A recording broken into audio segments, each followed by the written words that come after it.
สวัสดีครับทุกคนตอนนี้โค้ชปีอยู่ที่ร้านขายเพชรนะครับผมเป็นเพชรโมอีทนะครับผมหรือว่าเพชรประดับนั่นเองนะครับผมลองดูนะครับนี่นะครับโค้ชปีอยู่ที่กวางเจาประเทศจีนนะครับผมใครนะครับที่ต้องการอยากหาเพชรประดับนะครับผมสวยมากๆเรียกว่าเพชรเหมือนแท้เลยนะครับผมเกรดนี่เรียกว่าโอ้โหน้ำงามจริงๆนะครับผมถ้าเกิดใครที่เล่นพวกนี้อยู่หรือขายของพวกนี้อยู่หรืออยากรับเพชรพวกนี้ไปขายต่อที่เมืองไทยนะครับรอบต่อไปโค้ชปีจะพามา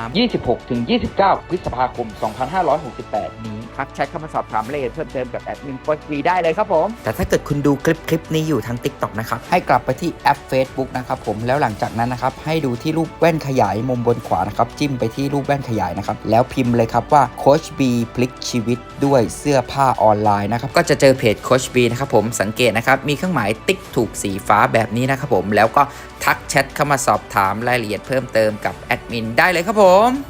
โค้ชบีพลิกชีวิตด้วยเสื้อผ้าออนไลน์